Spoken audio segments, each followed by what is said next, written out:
فرعون کے محل میں اس وقت سناٹا چھایا تھا، موت جیسا سناٹا۔ ہر شے ساکت تھی۔ ایسے میں وہاں لاؤنج میں صوفے پر بیٹھے بختاور کے اندر ایک شور سا برپا تھا۔ بھوری آنکھیں سرخ رخ جتے کی گواہی دے رہی تھی۔ وہ کل رات سے اسی پوزیشن میں ایک جگہ بیٹھا تھا۔ ذہن کے پردے پر آگ کی لپٹیں بار بار بلڈنگ پر لہرا رہی تھی۔ وہ اس کی برسوں کی محنت تھی جسے ایک ہی رات میں راکھ کر دیا گیا تھا۔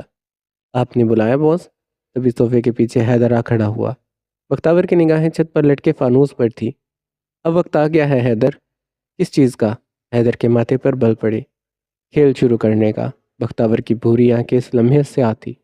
برسات بیت چکی تھی، اب بس پہلی چال چلنی تھی اور پھر کھیل شروع۔ ان سے دور اگر تم شہر کے ایک دوسرے علاقے میں آؤ جہاں جیل کی سرخ دیواروں پر پڑتی دھوپ اندر موجود ہر زی روح کو گرمی سے جھلسا رہی تھی، ایسے میں اندر کا رخ کرو تو وہاں سلاخوں کے پیچھے بہت سے قیدی دکھائی دیں گے۔ کوئی تپتی گرمی میں، کوئی فرش پر آس پاس سے بیگانہ سو رہا تھا، کوئی قیدی ایک سیل سے اونچی آواز میں بولتا اور کسی دوسرے سیل میں موجود قیدی اس کی باتوں کا جواب دے رہا تھا۔ کچھ قیدی ان کی باتوں پر ہنس رہے تھے اور کوئی ان کی آوازوں سے بیزار ہو کر چہرہ موڑے باہر دیکھ رہا تھا۔ وہ ایک پولیس انسپیکٹر کے ہمراہ ایک سیل کے سامنے آ کر رکا۔ یہاں کا ماحول باقی سیل سے ذرا مختلف تھا۔ دائیں جانب دیوار کے ساتھ ایک نرم سا بستر لگا تھا، پاس ہی ایک روم فریج رکھا تھا، کونے میں ایک کرسی اور ایک فرشی پنکھا رکھا گیا تھا۔ وہاں بیٹھا قیدی فون کان سے لگائے کسی سے باتیں کر رہا تھا۔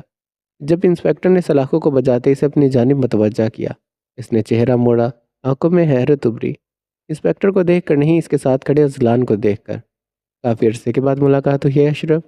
وہ مسکرایا تھا۔ انسپیکٹر نے سیل کا دروازہ کھولا اور اسے اشارہ کیا۔ وہ اندر داخل ہوا۔ ملک اشرف نے فون بند کرتے سائیڈ پر رکھا، پھر مشکوک نظروں سے اسے دیکھا جو کرسی اٹھائے اس کے سامنے بیٹھ چکا تھا۔ انسپیکٹر دونوں ہاتھ باندھے باہر ہی کھڑا تھا۔ تم یہاں کیا لینے آئے ہو؟ بستر پر دیوار سے ٹیک لگا کر بیٹھے اشرف نے آنکھیں سکیڑتے پوچھا، یا پھر میری بدحالی کا تماشا دیکھنے آئے ہو؟ بدحال تو خیر تم کہیں سے بھی نہیں لگ رہے۔ اذلان نے آس پاس نگاہیں دوڑائی۔ اشرف تلخی سے مسکرایا۔ اتنے عرصے سے ان بند سلاخوں کے پیچھے رہ کر میں خوشحال ہو بھی نہیں سکتا۔ تم یہاں اپنی وجہ سے ہو، نہ تم بختاور کا ساتھ دیتے، نہ جس حال میں ہوتے۔ اس نے کندھے اچکائے، حقیقت کا آئینہ دکھایا۔ اشرف نے لب بھینچ لیے۔ یہاں کیا لینے آئے ہو؟ اس نے اپنا سوال دہرایا۔ اذلان گھٹنوں میں کوہنی دیے آگے کو جھکا۔ بختاور کے خلاف تمہارے پاس جو ثبوت ہے وہ تم مجھے دو گے، اور بدلے میں تمہاری مدد کروں گا۔ کون سے ثبوت؟ میرے پاس کوئی ثبوت نہیں ہے۔ کیا لگتا ہے تمہیں میں نہیں جانتا ہوں؟ اس کے چہرے پر ہلکی سی مسکراہٹ تھی۔ تم اتنے بیوقوف نہیں ہو جتنے لگتے ہو۔ اتنا عرصہ تم نے اس کے ساتھ کام کیا، ایسا ہو ہی نہیں سکتا کہ تم نے اس کے خلاف ثبوت اکٹھے نہ کیے ہوں۔ اشرف کچھ لمحے جانچتی نگاہوں سے اسے دیکھتا رہا۔ میں تمہارا یقین کیوں کروں گا اور تم میری مدد کیسے کرو گے؟ اس نے مجھے اتنی بری طرح سے پھنسایا ہے کہ میں خود بھی اتنا عرصہ کوشش کرنے کے بعد یہاں سے نکل نہیں پایا۔ میں تمہیں یہاں سے نکال بھی نہیں رہا۔ اذلان نے اطمینان سے کرسی سے ٹیک لگائی۔ اشرف کے ماتھے پر بل مزید گہرے ہوئے۔ تم مجھے اس کے خلاف ثبوت دو، جلدی وہ سلاخوں کے پیچھے ہوگا اور تمہارا بدلہ بھی پورا ہو جائے گا۔ کندھے اچکاتے اس نے بتایا تھا۔ اشرف تلخی سے ہنسا۔ کیا لگتا ہے تمہیں یہ اتنا آسان ہے؟ اگر ان ثبوتوں کا کچھ ہو سکتا تو کیا میں اب تک انہیں اس کے خلاف استعمال نہ کر چکا ہوتا؟ بختاور عثمان کی پہنچ بہت اندر تک ہے۔ وہ ان ثبوتوں کے باہر آنے سے پہلے انہیں مٹانے کا انتظام کر لے گا۔ اس کی بات پر اذلان مسکرایا، اور واللہ کیا جان لیوا مسکراہٹ تھی۔ ان ثبوتوں کو کب، کہاں، کیسے پہنچانا ہے یہ میرا کام ہے اشرف، تم اس کی فکر نہیں کرو۔ اشرف نے گہرا سانس لیا جیسے فیصلہ کر رہا ہو، پھر اس نے اپنا فون اٹھایا۔ ایک دوست پر بھروسہ کیا تو آج ان سلاخوں کے پیچھے ہوں، آج ایک دشمن پر بھروسہ کر کے دیکھ لیتا ہوں۔ اس نے فون پر اپنے خاص آدمی کا نمبر ڈائل کیا۔ اذلان خاموشی سے اسے دیکھتا رہا۔ اشرف نے فون پر اپنے آدمی کو سارے ثبوت وہاں لانے کو کہا اور فون بند کر دیا۔ امید ہے اذلان عباس تم مجھے مایوس نہیں کرو گے، وہ اسے دیکھتے مسکرایا تھا۔ قبرستان ہمیشہ کی طرح اس وقت بھی سنسان پڑا تھا۔ وہ آصف کی قبر کے پاس بیٹھی تھی، ساتھ ہی کچھ بول بھی رہی تھی۔ وہ لاؤنج میں صوفے پر اسی طرح بیٹھا تھا، اس کے پیچھے حیدر کھڑا اسی کو دیکھ رہا تھا۔ ہمیں اگر اذلان کو ہرانا ہے تو اس کی کمزوری کو پکڑنا ہوگا باس۔ حیدر کی بات سن کر وہ مسکرایا۔ مرد کی سب سے بڑی کمزوری اس کی پسندیدہ عورت ہوتی ہے، اور اس دنیا میں اذلان عباس کی پسندیدہ عورت ایک ہی ہے، اور وہ ہے اس کی بیوی۔ اس کی آنکھوں کے سامنے کئی مناظر لہرائے جب اس نے زویا اور اذلان کو ایک ساتھ دیکھا تھا۔ پولیس اسٹیشن سے نکلتے اذلان نے سارے ثبوت عمیر کو دیے اور انہیں کہا کیسے منظر عام پر لانا ہے اسے سمجھا دیا تھا۔ تھوڑی دیر لگے گی مگر میں کر لوں گا، عمیر نے تسلی دی تو وہ گھر آ گیا۔ تو آپ کیا چاہتے ہیں، ہم اس کی بیوی کو نقصان پہنچائیں؟ حیدر نے ابرو چکایا۔ نہیں، اس کے ذریعے اذلان عباس کو نقصان پہنچانا ہے، تم بس زویا کو میرے پاس لے آؤ، وہ آ گئی تو اذلان خود چل کر آئے گا۔ حیدر نے اس کی بات سن کر سر ہلایا اور مڑ گیا۔ وہ آج قبرستان دیر تک ٹھہری رہی تھی۔ آصف کی باتیں، اس کے ساتھ گزرے لمحات چاہے اس سے کم میسر آئے تھے مگر وہ اس کی زندگی کے سب سے خوبصورت لمحے تھے جنہیں یاد کرتے وہ اس کی قبر کے پاس بیٹھی تھی۔ جانے کتنی دیر گزری پھر وہ اٹھ کر کھڑی ہوئی، پرس کندھے پر لٹکایا اور باہر کی جانب بڑھ گئی۔ آس پاس اس کے علاوہ کوئی دکھائی نہیں دے رہا تھا۔ وہ ابھی قبرستان کے دروازے سے چند قدم فاصلے پر تھی جب اچانک سے اس کے منہ پر ہاتھ رکھے اسے پیچھے کو کھینچا۔ زویا کی آنکھیں خوف سے پھیلی تھی۔ ذرا بھی آواز کی تو یہیں گردن کاٹ دوں گا۔ کسی نے اس کی گردن پر پسٹل رکھی۔ پیچھے کھڑے شخص نے کان میں لگے آلے کو دبایا۔ اذلان عباس کی کمزوری اب ہمارے ہاتھ میں ہے بوس۔ اس سے پہلے زویا کچھ سمجھتی حیدر نے اس کے سر پر گن دے ماری اور زویا کی آنکھوں کے سامنے اندھیرا چھا گیا۔ اذلان گھر پہنچا تو زویا کمرے میں نہیں تھی۔ اس نے ملازم سے پوچھا تو پتہ چلا قبرستان گئی ہے۔ وہ اس کے نمبر پر کال ملاتا نیچے لاؤنج میں آیا جہاں باقی گھر والے بیٹھے تھے۔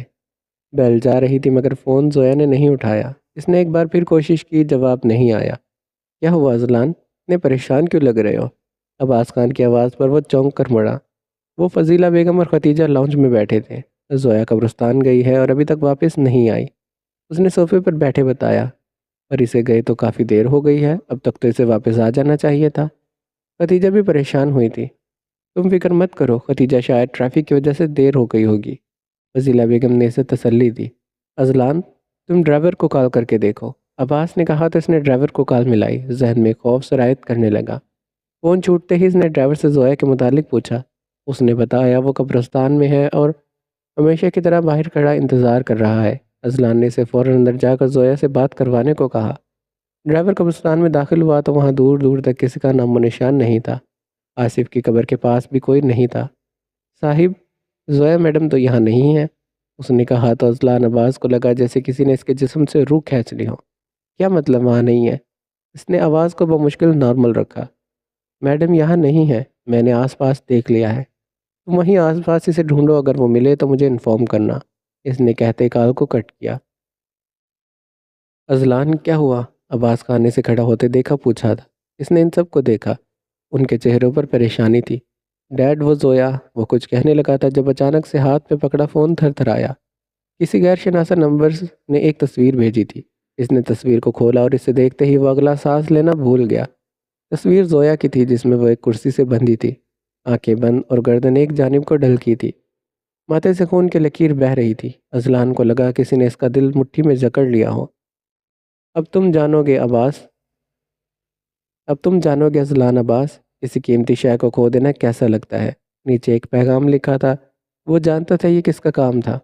فون پر ہاتھ کی گرفت مضبوط ہوئی تھی، ماتھے کی رگیں تن گئی تھی۔ اذلان، عباس خان نے اس کے کندھے پر ہاتھ رکھا۔ اس نے سر اٹھایا، وہ اس کے سامنے کھڑے تھے۔ وہ زویا کی تصویر دیکھ چکے تھے۔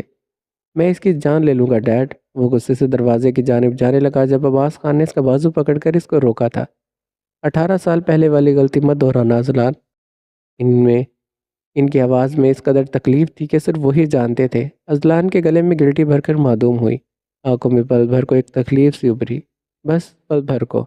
18 سال پہلے یہ سب میری ایک غلطی کی وجہ سے شروع ہوا تھا ڈیڈ، اور آج 18 سال کے بعد میں ہی اسے ختم کروں گا، وہ کہتا آگے بڑھا۔ عباس خان بے بسی سے اسے جاتا دیکھتے رہے۔ یہ کہاں جا رہا ہے عباس؟ فضیلہ بیگم بے چینی سے ان کی جانب بڑھی تھی۔ اور کس غلطی کی بات کر رہا ہے یہ؟ کیا ہوا تھا 18 سال پہلے؟ عباس خان نے گہرا سانس لیا۔ اب وقت آ گیا تھا، وہ راز جو پچھلے 18 سالوں سے انہوں نے چھپا رکھا تھا، آج اسے بتانے کا وقت آ گیا تھا۔ اس نے آنکھیں کھولی تو پلکیں بوجھل اور سر بھاری سا محسوس ہو رہا تھا۔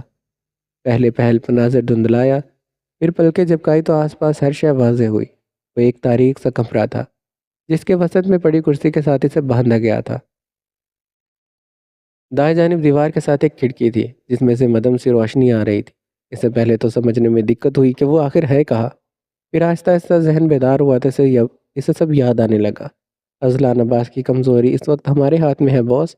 قبرستان میں اس نے ایک آخری الفاظ یہی سنے تھے، پھر وہ سر پر کچھ لگنے سے بے ہوش ہو گئی۔ اسے ایک دم سے گھبراہٹ ہونے لگی۔ اس نے بہت ہاتھ پاؤں مارے مگر وہ مضبوطی سے کرسی سے بندھے تھے۔ اس نے خوفزدہ نگاہوں سے آس پاس دیکھا، پھر ایک جگہ اس کی نگاہیں ساکت ہوئی۔ وہاں دیوار سے ٹیک لگائے وہ کھڑا تھا، ایک ہاتھ سے سگار کے کش لگاتا، دوسرا ہاتھ پینٹ کی جیب میں ڈالے۔ وہ پوری سنجیدہ آنکھیں زویا کے چہرے پر جمائے تھا۔ زویا کو خود کو دیکھتے پا کر وہ ہلکا سا مسکرایا۔ کیسی ہو زویا کامران؟ مجھے بھول تو نہیں گئی؟ اس نے سگار کا کش لگایا۔ تمہارے جیسے بے رحم انسان کو میں کیسے بھول سکتی ہوں؟ اس نے دانت پیسے، آنکھوں میں نفرت تھی۔ وہ یکدم ہنسا۔ بے رحم؟ وہ قدم اٹھاتا اس کی جانب بڑھا۔ زویا کے ماتھے سے نکل کر گردن پر بہتی خون کی لکیر خشک ہو گئی تھی۔ میں اگر بے رحم بنا ہوں تو مجھے ایسا بنایا بھی تم سب نے ہے۔ تم سب نے میرے ساتھ برا کیا اور مجھے برا بنا دیا۔ کوئی کسی کے ساتھ برا نہیں کرتا، انسان خود اپنے ہاتھوں سے ضائع ہوتا ہے۔ زویا نے اسے دیکھتے کہا۔ وہ اب اس کے سامنے کھڑا تھا۔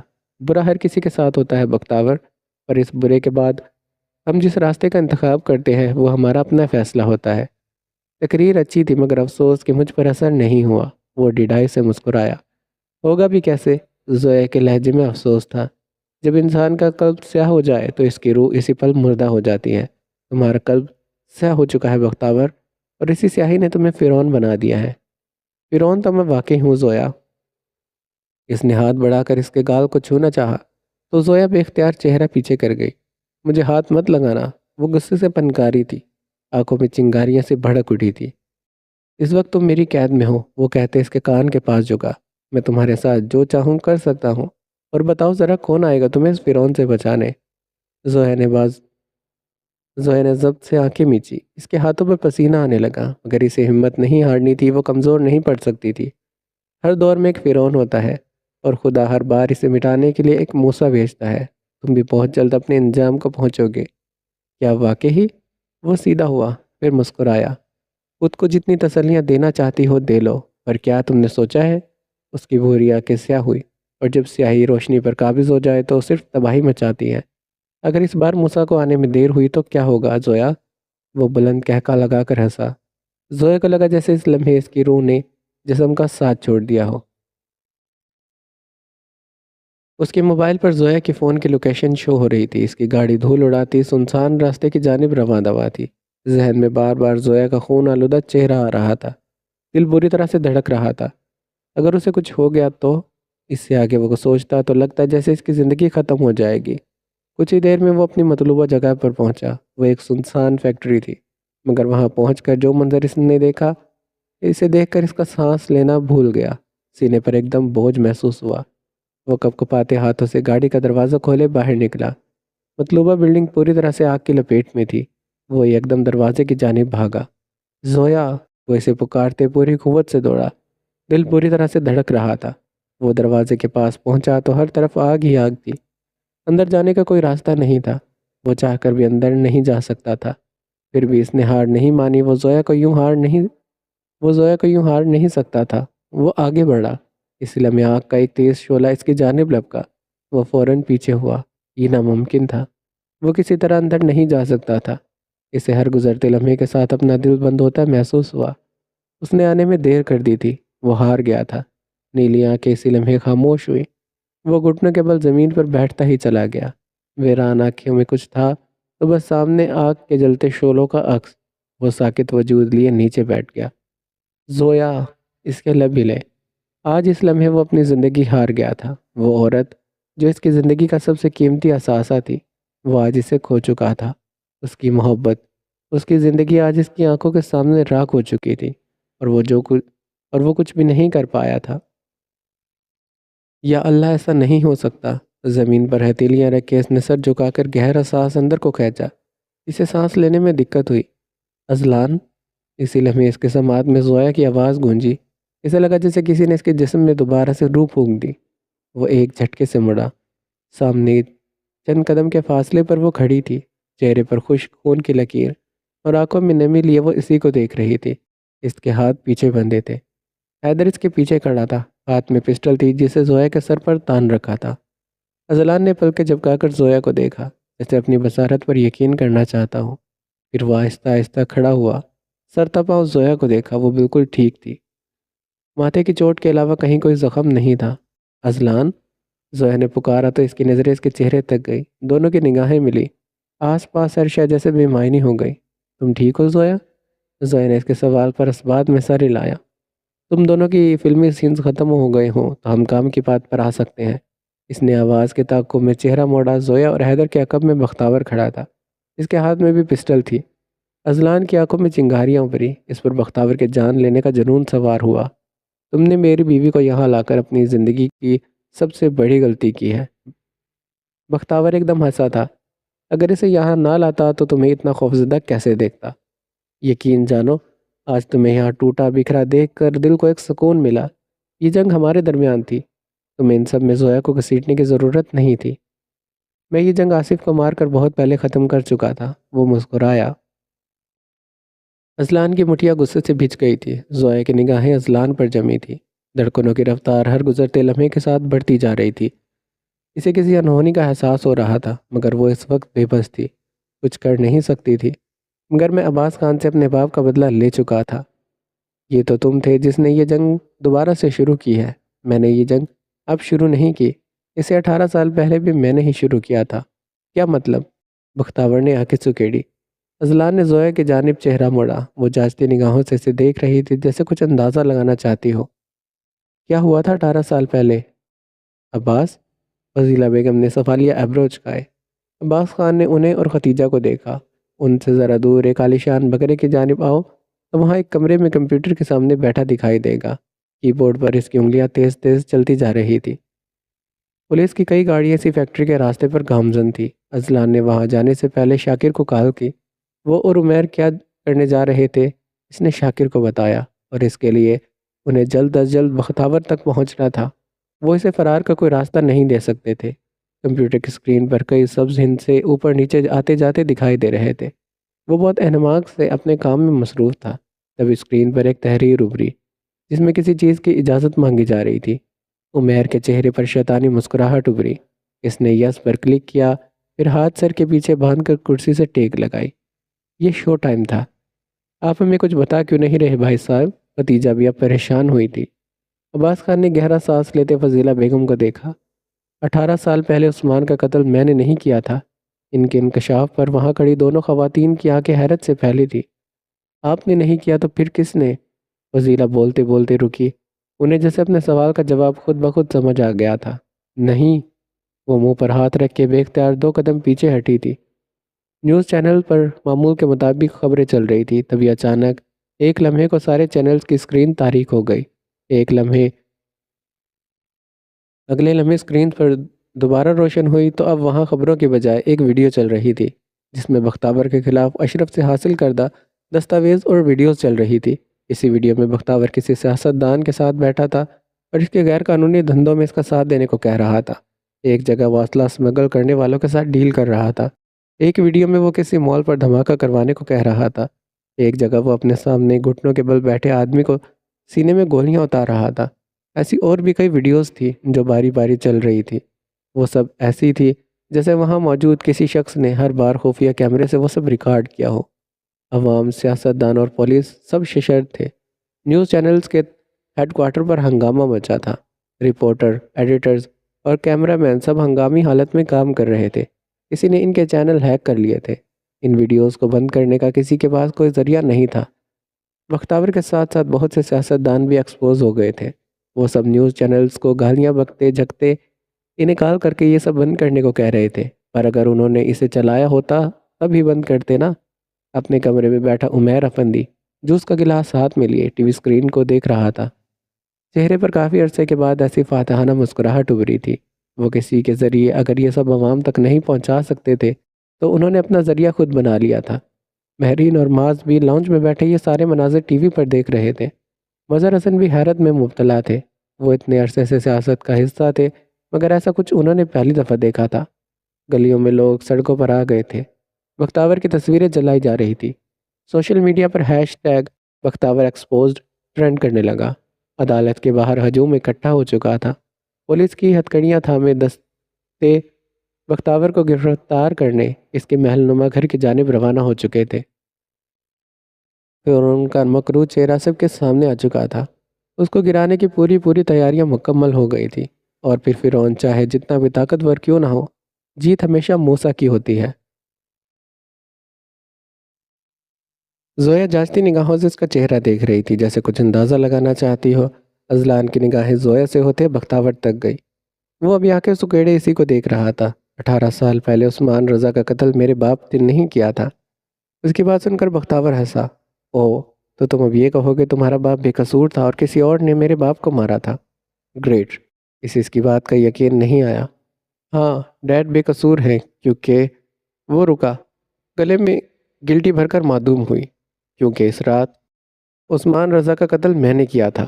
اس نے اعتراف کیا۔ بختاور کی آنکھیں حیرت سے پھیلی تھی، اور زویا وہ پٹی پٹی نگاہوں سے اذلان کو دیکھ رہی تھی۔ نہیں، اس کے لب ہلے، بے یقینی سے، حیرت سے۔ وہ اس انکشاف پر پتھر ہو گئی تھی۔ پیچھے کھڑا حیدر بھی حیران ہوا تھا، مگر وہ خاموش کھڑا رہا۔ جھوٹ، تم جھوٹ بول رہے ہو۔ بختاور غصے سے بھڑک اٹھا تھا۔ اذلان نے گہرا سانس لیا۔ یہ راز وہ جو پچھلے 18 سال سے اپنے اندر دباتا آیا تھا، پر اب مزید نہیں۔ راز بہت بھاری ہوتے ہیں، اور وہ اس راز کا بوجھ اٹھاتے تھک گیا تھا۔ 18 سال پہلے اس رات وہ بولا تو جیسے اس رات میں واپس چلا گیا۔ تاریخ تھی 15 نومبر، دن تھا بدھ۔ میں تمہیں جان سے مار ڈالوں گا عباس۔ عثمان رضا غصے سے چلائے اور ہاتھ میں پکڑی گن عباس خان پر تانی۔ 13 سالہ اذلان کی آنکھیں حیرت سے پھیلی۔ اس لمحے، ایک لمحے میں اسے پہلا خیال اپنے باپ کو کھو جانے کا آیا۔ اس نے معوفت ذہن سے آس پاس دیکھا، نگاہیں اپنے پاؤں کے پاس گری گن پر پڑی، اور فیصلہ خود بخود ہو گیا۔ اگلے ہی سیکنڈ اس نے گن اٹھائی اور ایک ساتھ 3 گولیاں عثمان رضا کے سینے میں اتار دیں۔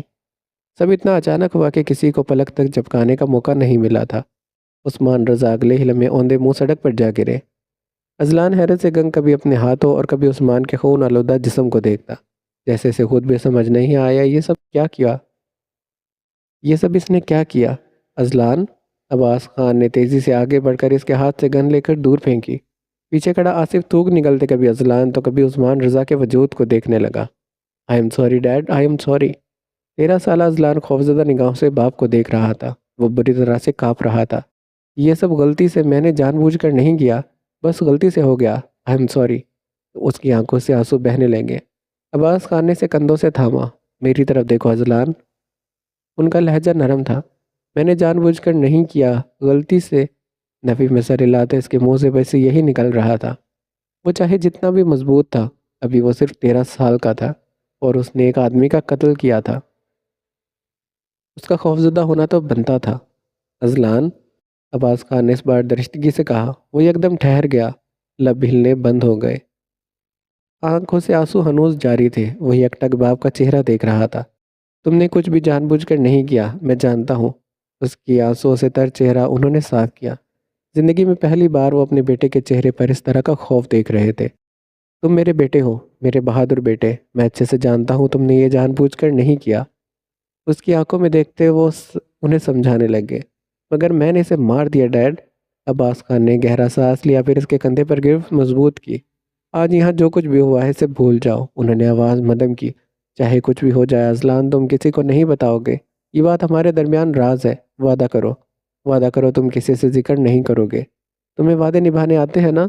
اذلان نے تھوک نکلتے اسبات میں سر ہلایا۔ میں کسی کو نہیں بتاؤں گا، میں وعدہ کرتا ہوں۔ مجھے وعدے نبھانے آتے ہیں ڈیڈ، اس نے کہا، اور سڑک پر پڑے خون میں لت پت وجود کو دیکھا۔ عباس خان نے اس رات وہاں موجود ہر شخص کو یہ بھول جانے کو کہا تھا۔ ان کا ہر ایک آدمی ان کے ساتھ وفادار تھا۔ اس رات کے بعد کسی نے دوبارہ اس واقعے کا ذکر نہیں کیا۔ آصف بھی اس رات وہیں تھا، مگر اس نے بھی جیسے اس رات کو ذہن سے نکال کر پھینک دیا تھا۔ اور ایک اذلان تھا جو وہ سب بھول نہیں پایا تھا۔ اسے اکثر وہ خواب آتا جس میں اس کے ہاتھ خون سے رگے ہوتے تھے۔ ہر بار تکلیف ایک نئے سرے سے اود آتی تھی۔ وہ بھلانے پر بھی کچھ نہیں بھول پایا تھا۔ تم جھوٹ بول رہے ہو، وہ بتا کر خاموش ہوا تو بختاور چنگھاڑا۔ زویا کا وجود ساکت تھا، اسے یہ سب دماغ میں بٹھانے میں دقت ہو رہی تھی۔ تو کیا اسے خواب اس لیے آتے تھے؟ مجھے اس بات کا افسوس ہے، پچھلے 18 سالوں میں کوئی ایسا دن نہیں گزرا جب مجھے اپنے کیے پر افسوس نہ ہوا ہو۔ پر یقین جانو، میں نے اس وقت اپنے باپ کی جان بچانے کے لیے وہ سب کیا تھا۔ میری جگہ اگر تم بھی ہوتے تو شاید یہی کرتے۔ اذلان نے آواز کو نرم کیا۔ بختاور کے ماتھے کی رگیں تنی، آنکھوں میں قہر اتر آیا۔ زویا نے لب نیچے اذلان کو دیکھا، اس کے چہرے پر واقعی ملال تھا۔ ڈیڈ کو تم نے مارا تھا؟ بختاور نے زیر لب کہا۔ وہ خود بتا رہا تھا، تو پھر اب تم زندہ کیوں ہو؟ اس نے کہتے ہاتھ میں پکڑی گن اوپر کی اور ٹریگر پر انگلی دبائی۔ نہیں، زویا یکدم چلائی۔ بختاور رک جاؤ۔ اس نے حیدر کی گرفت سے خود کو چھڑوانا چاہا، پر وہ اس کا ہاتھ تھامے کھڑا ہوا تھا۔ آج تم اپنے انجام تک پہنچو گے اذلان عباس۔ بختاور یکدم دھاڑا۔ اذلان کی نگاہوں نے پسٹل سے زویا کے چہرے تک سفر کیا۔ اس کی آنکھوں سے آنسو بہہ رہے تھے، چہرے پر بے بسی لیے وہ بار بار بختاور کو رک جانے کو کہہ رہی تھی۔ تم بھلے ہی مجھے مار دو پر زویا کو جانے دو۔ وہ ایک بار پھر سے بختاور سے مخاطب ہوا۔ نہیں، میں کہیں نہیں جاؤں گی۔ وہ مسلسل نفی میں سر ہلانے لگی۔ میں تمہیں یہاں چھوڑ کر نہیں جاؤں گی، سنا تم نے؟ وہ بری طرح روتے ہوئے کہہ رہی تھی، اور وہ اسے دوبارہ کھونے کا خطرہ مول نہیں لے سکتی تھی۔ اس بار اسے کچھ ہوا تو وہ واقعی مر جائے گی۔ پلیز ایسا مت کرو، اسے کچھ مت کرنا بختاور، میں تمہاری منت کرتی ہوں۔ زویا، اذلان نے اسے پکارا۔ میری طرف دیکھو زویا۔ مگر اس نے نہیں دیکھا، وہ بختاور کی منتیں کر رہی تھی۔ اسے اس طرح دیکھ کر اذلان کا دل زخمی ہوا۔ بختاور نے ان دونوں کو دیکھتے افسوس سے سر ہلایا۔ کیسا لگتا ہے جب کسی اپنے کی جان جاتی ہے؟ تکلیف ہوتی ہے نا؟ تم لوگوں نے مجھے یہی تکلیف دی، اب میری باری ہے۔ اس نے کہکا لگاتے اذلان کے سر پر نشانہ باندھا۔ زویا کا دل حلق میں آیا۔ رک جاؤ، وہ بڑبڑائی۔ ذہن تیزی سے چل رہا تھا، اسے کچھ کرنا تھا، تبھی دماغ میں کچھ کلک ہوا۔ عریج، تم نے عریج کا قتل کیا تھا، وہ پوری قوت لگا کر بولے۔ بختاور عثمان اگلے ہی لمحے ساکت ہو گیا۔ اپنی بکواس بند کرو۔ حیدر نے اس کی کنپٹی پر پسٹل کا دباؤ بڑھایا، مگر اس نے تو جیسے کچھ سنا ہی نہیں تھا۔ تم نے اس مال میں دھماکہ کروایا اور وہ ماری گئی، وہ بول رہی تھی۔ اذلان کے ماتھے پر بل پڑے۔ وہ کیا کہہ رہی تھی؟ کیا کہا؟ بختاور نے گردن موڑ کر اسے دیکھا، اسے بولنے میں جیسے صدیوں لگی تھی۔ زویا نے تھوک نگلا، وہ بس اس کا دھیان بھٹکانا چاہتی تھی۔ تم نے اپنی منگیتر کا قتل کیا تھا، جبکہ تم اس سے محبت کرتے تھے، پھر بھی تم نے اسے مار دیا۔ زویا کا سر چکرا رہا تھا، آنکھوں کے سامنے بار بار اندھیرا چھا رہا تھا۔ میں نے اسے نہیں مارا، بختاور گرایا۔ ایک یہ بات تھی جسے وہ ساری زندگی نہیں ماننے والا تھا کہ قصوروار وہ تھا، مگر وہ کبھی اس بات کا اعتراف نہیں کرے گا۔ میں نے اسے نہیں مارا، میں نہیں جانتا تھا اس دن وہ اسی مال میں تھی۔ یہ لڑکی آپ کے دماغ کے ساتھ کھیل رہی ہے، اسے پر میں تمہاری وجہ سے ہی تھی۔ پر میں تو وہ وجہ تمہاری وجہ سے ہی تھی نا؟ زویا نے حیدر کی بات مکمل ہونے سے پہلے بختاور کو دوبارہ سے مخاطب کیا۔ ذرا سوچو، مرتے وقت اس نے تمہیں پکارا ہوگا، اس بیچاری کو تو یہ بھی پتہ نہیں ہوگا جسے وہ مدد کے لیے پکار رہی ہے، اسے اس حال میں پہنچانے والا وہی تھا۔ چپ کر جاؤ، حیدر نے اس کا بازو سختی سے جھنجھوڑا۔ اذلان آگے بڑھنے لگا، مگر حیدر نے زویا کی کنپٹی پر گن رکھ کر اسے اشارہ کیا تو اس کے قدم وہیں منجمد ہو گئے۔ سوچو، جب روز محشر اسے علم ہوگا کہ اسے مارنے والے تم تھے تو وہ کیا کرے گی؟ بختاور کے چہرے پر یکدم سایہ لہرایا۔ زویا کیا کر رہی ہو؟ اذلان نے پریشانی کے عالم میں سے پکارا۔ وہ اس کی طرف متوجہ نہیں تھی۔ اب اس کے سامنے تم کیا جواب دو گے؟ بتاؤ بختاور عثمان، اپنی بکواس بند کرو ورنہ یہیں تمہاری گردن اڑا دوں گا۔ بختاور نے گن کا رخ زویا کے جانب موڑا۔ اگر اسے کچھ بھی کیا تو میں تمہاری جان نکال لوں گا بختاور۔ اذلان 2 قدم آگے بڑھا، پھر زویا کے کنپٹی پر رکھی گن کو دیکھ کر وہیں رک گیا۔ اس وقت وہ بے بسی کے انتہا پر تھا۔ فی الحال تو تمہاری جان نکلتے دیکھ رہا ہوں اذلان عباس۔ بختاور نے تلخ مسکراہٹ لیے سے دیکھا۔ جانتے ہو زندگی کا مشکل ترین سفر کون سا ہوتا ہے؟ زویا کی آنکھیں سرخ تھی، وہ اس وقت اپنے ہوش و حواس میں نہیں لگ رہی تھی۔ جب کسی اپنے کی لاش کو ہاسپٹل سے واپس لا رہے ہوں، وہ سفر زندگی کا طویل ترین سفر ہوتا ہے۔ ایسا لگتا ہے یہ سفر کبھی ختم نہیں ہوگا۔ وہ مسلسل بول رہی تھی۔ آپ اسے سن کیوں رہے ہیں باس؟ اس کا بھیجا اڑا دیں۔ حیدر کو سخت کوفت ہو رہی تھی۔ زویا، اذلان سے پکار رہا تھا، تبھی بے اختیار اس کی نظر ذرا فاصلے پر پڑی۔ وہاں درختوں کے پیچھے شاکر اور کچھ پولیس آفیسر ہاتھوں میں اسلحہ لیے دبے دبے قدموں سے چلتے آ کر پیچھے چھپے تھے۔ اس نے زویا کو دیکھا۔ اب کی بار وہ اسی کو دیکھ رہی تھی، آنکھوں سے آنسو بہتے جا رہے تھے۔ اس کھیل کو ختم کرنا ہے تو کیوں نہ شروعات تم سے کرے زویا کامران۔ بختاور نے ٹریگر پر انگلی رکھی۔ زویا نے اذلان کے چہرے سے نظر نہیں ہٹائی۔ دھندلاتی بصارت میں بھی وہ بس اس شخص کا چہرہ دیکھنا چاہتی تھی۔ اگر وہ مرنے والی تھی تو بس وہ چاہتی تھی کہ اس کی آنکھوں میں آخری منظر اذلان کا چہرہ ہو۔ زویا؟ اذلان نے اسے دیکھتے نفی میں سر ہلایا جیسے اس کا دماغ پڑ رہا ہو۔ وہ ہلکا سا مسکرائی۔ اگلے لمحے فضا میں یکدم سے فائرنگ کی آواز گونجی۔ گولی زویا کے کان کے پاس گزری، پیچھے کھڑے حیدر کے سر کے بیچوں بیچ پیوست ہو گئی۔ خون کے چیٹے زویا کے چہرے پر آ پڑے۔ حیدر اگلے لمحے زمین پر جا گرا۔ اسلحے سے لیس پولیس آفیسر درختوں سے نکل کر سامنے آئے۔ بختیار حیرت سے انہیں دیکھ رہا تھا۔ وہ سب اسے گھیر چکے تھے۔ نہیں، وہ یکدم سے دھڑا۔ وہ فرعون تھا، اپنی سلطنت کو اتنی آسانی سے ختم نہیں ہونے دے سکتا تھا۔ خود کو پولیس کے حوالے کر دو بختیار عثمان۔ شاکر نے اس پر گن تانی۔ وہ سب بختیار سے ذرا فاصلے پر کھڑے تھے کیونکہ اس نے گن ابھی تک زویا پر تان رکھی تھی۔ زویا کو جانے دو بختیار، اذلان کی آواز میں وارننگ تھی۔ جانے دو؟ اس نے بلند کہکا لگایا۔ ایک نظر اذلان کو دیکھا۔ سیاہی نے آنکھوں سے قلب اور قلب سے روح کا سفر طے کیا۔ لو، جانے دیا، اس نے کہتے ٹریگر پر انگلی رکھی، مگر اس سے پہلے کہ وہ ٹریگر دباتا شاکر نے اسے شوٹ کر دیا۔ 2 گولیاں سینے اور ایک گردن کو چیرتے گزر گئی۔ خون کے چیٹے اس بار بھی زویا کے چہرے اور گردن پر آ پڑے۔ بختیار کا اٹھتا ہاتھ ہوا میں معلق رہ گیا۔ گن چھوٹ کر نیچے جا گری۔ خون کی دھاریں اس کے مہنگے سوٹ پر بہنے لگی۔ وہ پورے قد سے نیچے جا گرا تھا۔ زویا پھٹی پھٹی نگاہوں سے اسے دیکھ رہی تھی۔ بختیار کی آنکھوں سے پانی نکل رہا تھا۔ گلے سے عجیب خرخر کی آوازیں آ رہی تھی۔ وہ جو خود کو فرعون سمجھتا تھا، وہ جو زمین چھوڑ کر آسمان کی بلندیوں پر جا پہنچا تھا، اسے خدا نے واپس زمین پر لا پٹکا تھا۔ اور فرعون چاہے تو جتنے بھی عروج پر ہو، آخر کو سوال اس کا مقدر بنتا ہے۔ بختیار کے گلے سے ایک آواز نکلی اور پھر اس کی نگاہیں دور خلا پر ایک نقطے پر جم گئیں۔ اس کی روح نے جسم کا ساتھ چھوڑ دیا۔ زویا؟ اذلان سے پکارتے چہرے پر تفخر لیے اس تک پہنچا۔ زویا نے گردن اٹھائی۔ اذلان کی نگاہیں اس کے چہرے پر اذلان کی نگاہیں اس کے خون آلودہ چہرے پر تھی۔ اذلان؟ اس نے پکارا۔ اگلے لمحے آنکھوں کے سامنے اندھیرا چھانے لگا۔ سر بری طرح سے چکرایا اور وہ اذلان کے بازوؤں میں جھول گئی۔ اس کی آنکھ کھلی تو خود کو ہسپتال پایا۔ وہ ہسپتال کے لباس میں تھی۔ ہاتھ پر ڈرپ اور ماتھے پر بینڈیج لگی تھی۔ کچھ دیر پہلے والے خون کے دھبے اب غائب تھے۔ وہ بیڈ پر سیدھی ہوئی تو پہلا خیال اسے اذلان کا آیا۔ آخری بار وہ اس کے سامنے کھڑا تھا، پھر وہ بے ہوش ہو گئی تھی۔ وہ تب اسے ٹھیک سے نہیں دیکھ پائی تھی۔ وہ ٹھیک تھا؟ کہیں وہ زخمی تو نہیں ہو گیا تھا؟ اس کا ذہن مختلف اندیشوں میں گھر رہا تھا۔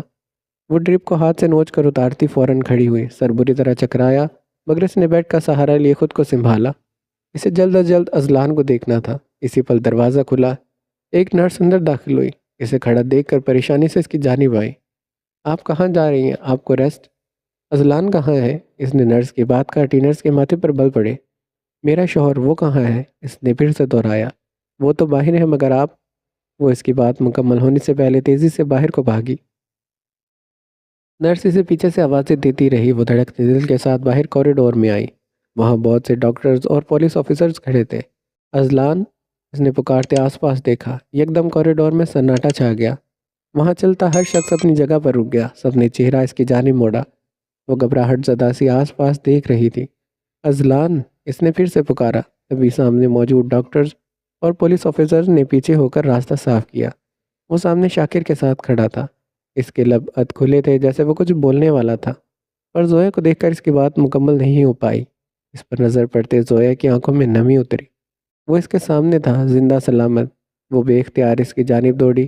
شاکر کھنکارتے ہوئے اذلان سے چند قدم پیچھے ہوا۔ وہ آس پاس کھڑے ہر شخص، ہر نگاہ سے بے نیاز بھاگتی اذلان کے ساتھ جا لگی تھی۔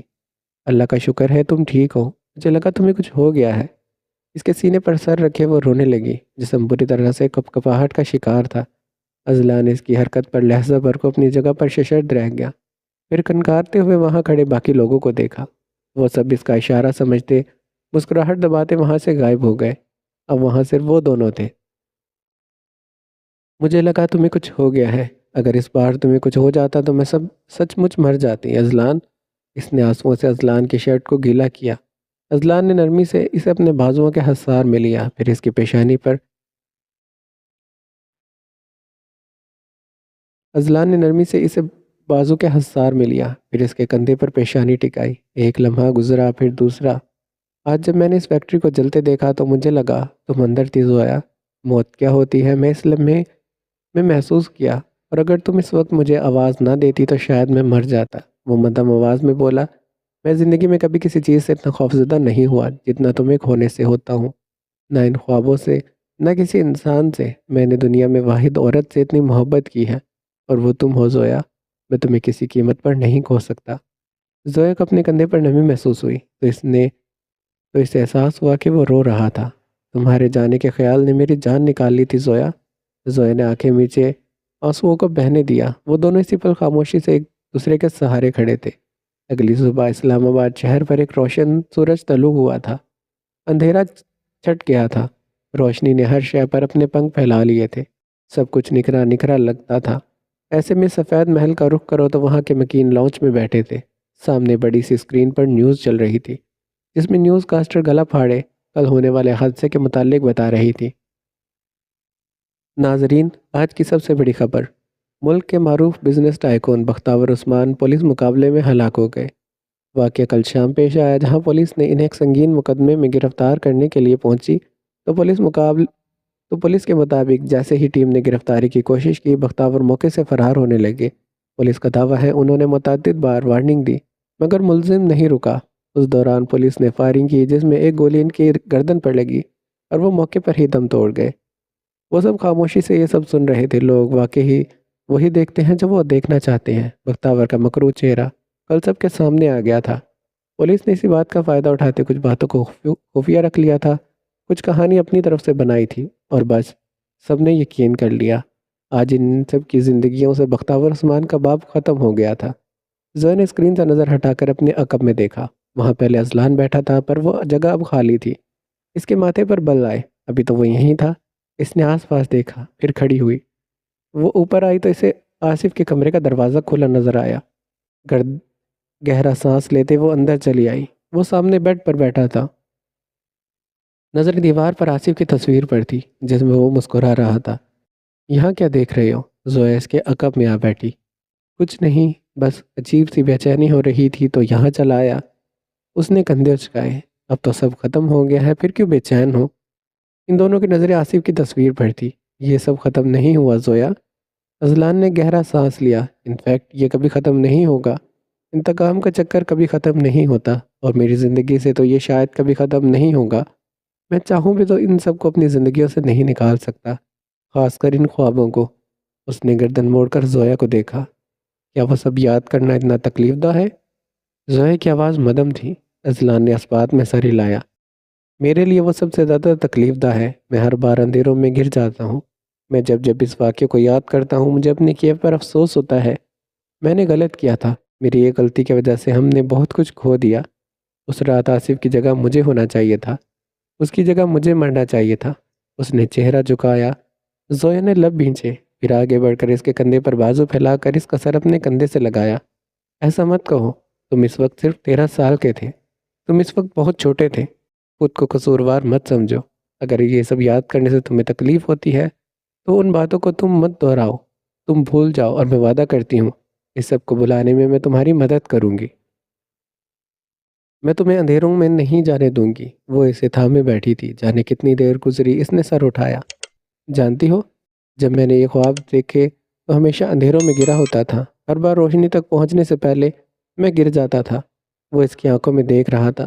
میں ہمیشہ سوچتا تھا اس روشنی تک پہنچنے کے بعد میں آگے کہاں جاؤں گا۔ پھر جب میں ہاسپٹل میں تھا تو روشنی تک پہنچنے میں کامیاب ہو گیا۔ اور جانتی ہو وہ کیا تھا؟ اس نے سوالیہ ابروچ کایا۔ زویا نے ہلکا سا نفی میں سر ہلایا۔ وہاں تم تھی زویا۔ میں ہمیشہ سے جس روشنی تک پہنچنا چاہتا تھا وہ روشنی تم تھی۔ مجھے اندھیروں سے نکال کر ہمیشہ تم تک پہنچنا تھا۔ مجھے اندھیروں سے نکل کر ہمیشہ تم تک پہنچنا تھا۔ تم میری زندگی کی روشنی ہو زویا۔ میں ہمیشہ اندھیروں سے نکل کر تم تک پہنچوں گا، کیونکہ میری منزل ہمیشہ سے تم تھی۔ زویا مسکرائی، پھر اس کے کندھے پر سر رکھا۔ میں ہمیشہ تمہارے ساتھ ہوں اذلان، اندھیروں میں، روشنی میں، ہر جگہ۔ میں وعدہ کرتی ہوں تاریک راہوں سے گزرتے ہوئے اب تم اکیلے نہیں ہو۔ زویا ہر قدم، ہر سانس پر تمہارے ساتھ ہوگی۔ اذلان نے جواباً مسکراتے اس کے کندھے پر بازو پھیلایا۔ کوئی بھی شخص تمہیں تمہارے عروج میں چن سکتا ہے، لیکن میں تمہیں اس وقت بھی چنوں گا جب تم بجھ جاؤ گے۔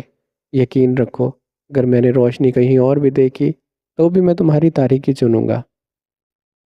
7 سال کے بعد رات کا نہ جانے کون سا پہر تھا جب اس کی آنکھ کھلی۔ اس نے بیڈ پر دائیں جانب ہاتھ پھیرا تو جگہ خالی تھی۔ اٹھ کر لیمپ جلایا تو روشنی مدم سی روشنی پورے کمرے میں پھیل گئی۔ گھڑی کی سوئیاں رات کے 3 بجے کا وقت بتا رہی تھی۔ اس کے ماتھے پر بل پڑے۔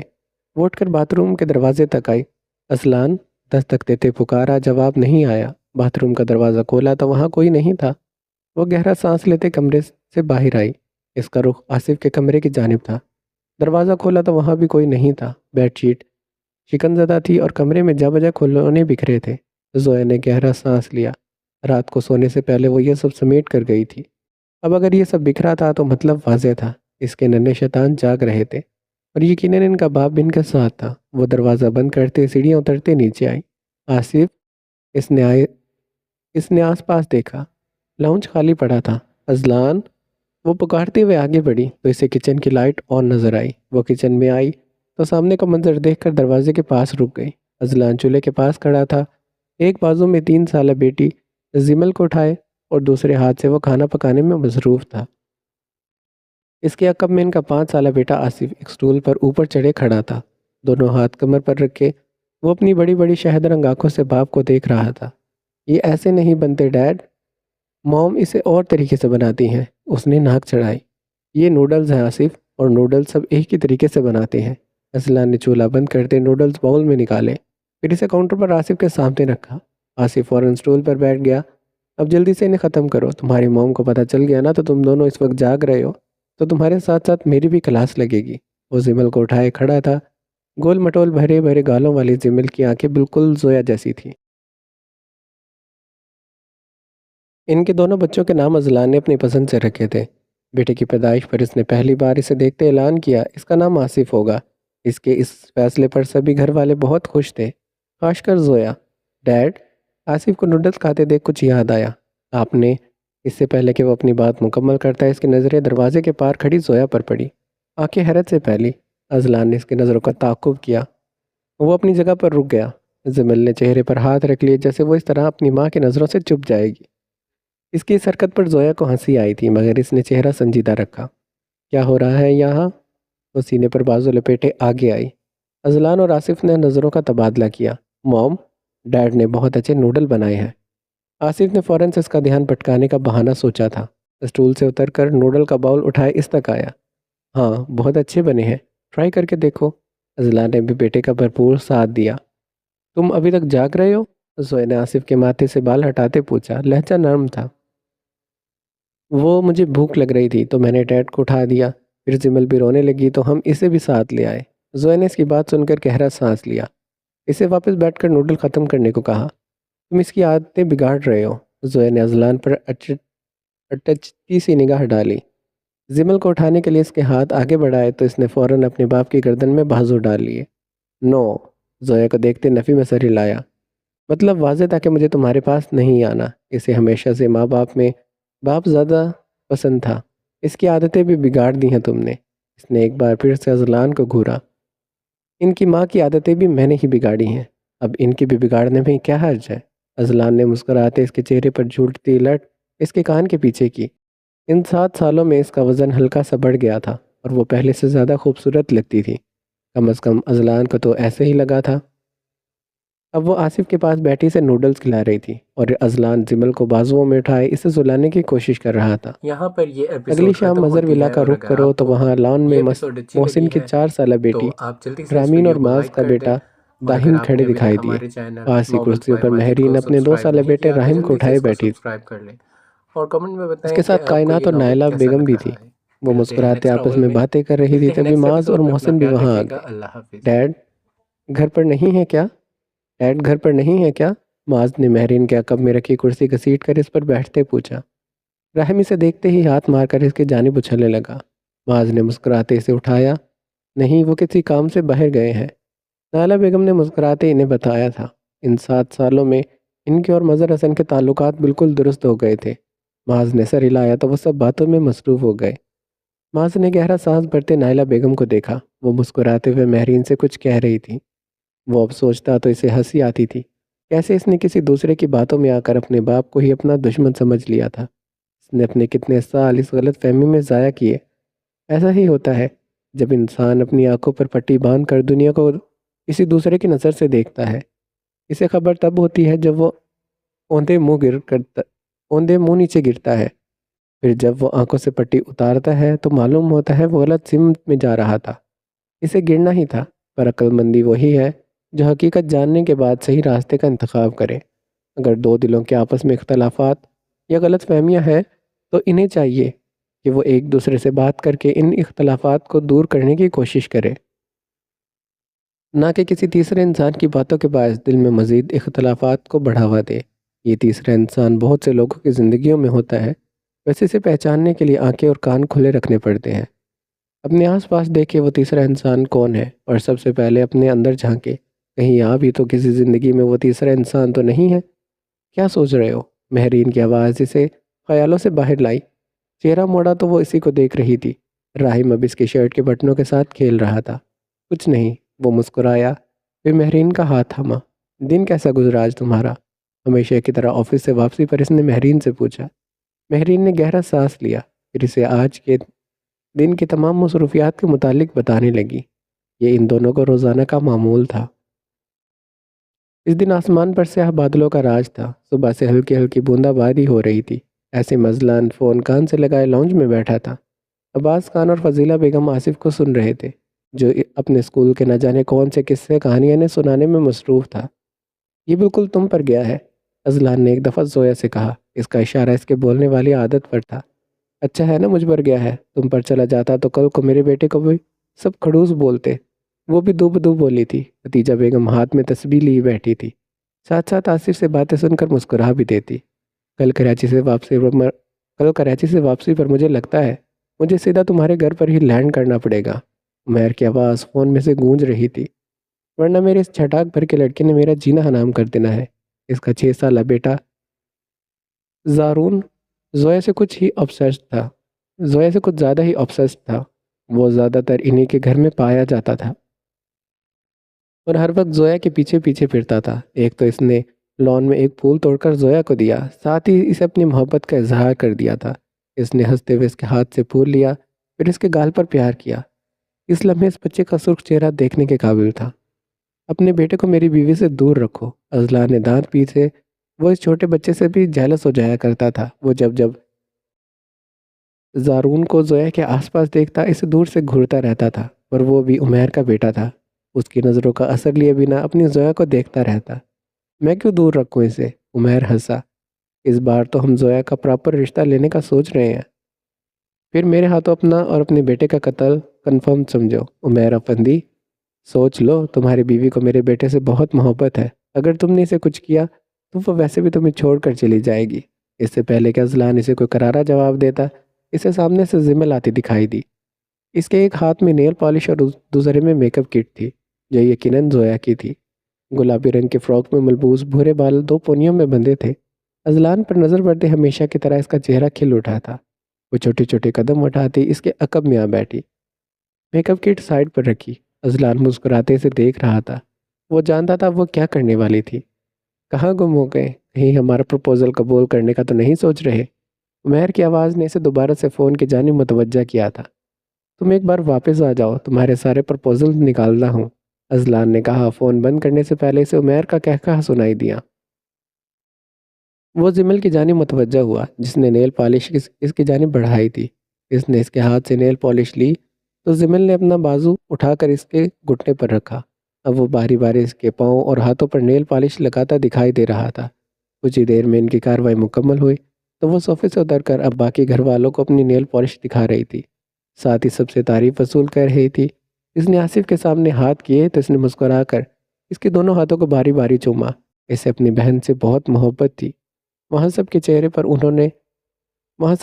پر انہیں دیکھ کر بہت مسکراہٹ ابھری تھی۔ اذلان نے آس پاس دیکھتے زویا کو تلاش کیا۔ وہ اسے کافی دیر سے نظر نہیں آئی تھی۔ اس نے خدیجہ سے اس کے متعلق پوچھا تو انہوں نے بتایا وہ باہر لان میں بیٹھی ہیں۔ اسے حیرت ہوئی۔ باہر تیز بارش برس رہی تھی اور زویا اور بارش 2 الگ الگ چیزیں تھیں۔ وہ باہر آیا تو ہمیشہ کی طرح وہ گھر کے پچھلے حصے میں لان میں کھڑی تھی، دونوں بازو پھیلائے، آنکھیں موندے، چہرہ اوپر اٹھائے بارش میں بھیگ رہی تھی۔ زویا، تم بھیگ کیوں رہی ہو؟ بیمار ہو جاؤ گی۔ وہ قدم اٹھاتا اس کے سامنے آ رکا۔ وہ اتنی سی دیر میں مکمل بھیگ چکا تھا۔ زویا نے بازو نیچے گرایا، پھر آنکھیں کھولی۔ کچھ نہیں ہوتا مجھے، بس آج بارش انجوائے کرنے کا دل کر رہا تھا۔ اچھا، اور کسی نے مجھے کہا تھا اسے بارش پسند نہیں ہے؟ اس نے ابروچ چکائے۔ بس مجھے کسی نے کہا تھا کہ بارش سے موڈ خوشگوار ہو جاتا ہے، تو سوچا آج بارش میں بھیگ کر دیکھتی ہوں۔ مسکراتی شہد رنگ آنکھیں نیلی آنکھوں پر جمی تھی، سیاہ بالوں کی لٹیں گیلی ہو کر چہرے پر چپکی تھی۔ وہ مسکرایا، پھر اس کے بالوں کی ایک لٹ کو پکڑ کر انگلی پر لپیٹا۔ کیا میں نے کبھی تمہیں بتایا مجھے تمہارے بالوں کا رنگ کتنا پسند ہے؟ ہاں، تم مجھے دن میں 50 بار یہ بات بتاتے ہو۔ وہ ہنسی تھی۔ اذلان کے لیے اس کی ہنسی بہت قیمتی تھی۔ یہ وہ عورت تھی جس نے زندگی کے ہر موڑ پر اس کا ساتھ دیا تھا۔ گزرتے 7 سالوں میں زویا ہی تھی جس نے ان کے خوابوں سے چھٹکارا پانے میں اس کی مدد کی تھی۔ اس نے اسے تھراپی کو مشورہ دیا تھا۔ اس کے لیے تھراپی کافی مؤثر ثابت ہوئی تھی۔ اسے اب وہ خواب نظر نہیں آتے تھے، وہ اندھیرے سے نکل آیا تھا۔ اس کے اس سفر میں وہ ہمیشہ ہر قدم پر اس کا ساتھ رہی تھی۔ صرف 50 بار ہی تو بتاتا ہوں، لگتا ہے اب مجھے تعداد بڑھانی پڑے گی۔ اس نے سوچنے کی اداکاری کی تو زویا نے اس کے بازو پر دھپ لگائی۔ جب میں بوڑھی ہو جاؤں گی اور یہ بال سفید ہو جائیں گے تب تم کیا کرو گی؟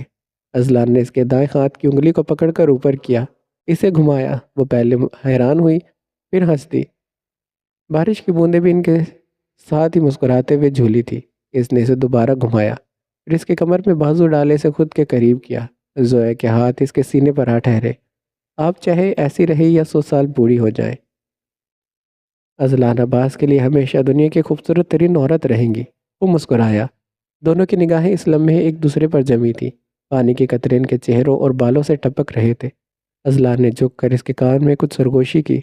وہ گردن پیچھے کو پھینک کر ہنستی چلی گئی۔ زندگی کے اس سفر میں انہوں نے بہت سی مشکلات سہی تھی، اور شاید ابھی زندگی میں اور بھی بہت سی مشکلات آنی تھی، پر وہ مطمئن تھے ان دونوں کے پاس ایک دوسرے کا ساتھ تھا۔ وہ ہمیشہ ہر تکلیف، ہر مشکل کا سامنا اکٹھے کرتے تھے، اور آگے بھی یہی کرنا تھا۔ وہ اب ایک ساتھ چلتے گھر کی جانب جا رہے تھے۔ وہ مسلسل بولتی جا رہی تھی اور وہ ہمیشہ کی طرح خاموشی سے اسے سن رہا تھا۔ ان کی آوازیں آہستہ آہستہ مدھم ہوتی جا رہی تھی، وہ منظر سے دور ہوتے جا رہے تھے۔ ہوائیں اس لمحے ساکت ہوئی، بارش وہیں تھم گئی، کہانیوں کے صفحے پھڑپڑانے لگے، قلم رکھ دیے گئے اور کتاب کو بند کر دیا گیا۔ ایک داستان کل مکمل ہو گئی تھی، پر کیا وہ واقعی مکمل ہو گئی تھی؟ یہاں پر یہ ناول ختم ہوتا ہے۔ اگر آپ کو یہ ناول اچھا لگا تو کمنٹ میں اپنی رائے کا اظہار ضرور کرنا۔ ویڈیو اچھی لگے تو لائک کرنا۔ ہمارے چینل پر نئے ہیں تو اس کو ضرور سبسکرائب کرنا۔ ملتے ہیں اگلے ناول میں، جو کہ آپ نے مجھے کمنٹ میں بتانا ہے کہ وہ کون سا ہونا چاہیے۔ وہ یوٹیوب پر پہلے وائس اوور نہیں ہونا چاہیے، اور پھر ہم رائٹر سے اس کی پرمیشن لیں گے۔ اگر رائٹر نے پرمیشن دی تو ہم اس ناول کو کریں گے، ادروائز کوئی اور ناول۔ ملتے ہیں نیکسٹ ناول میں، اپنا خیال رکھیے گا۔ اللہ حافظ۔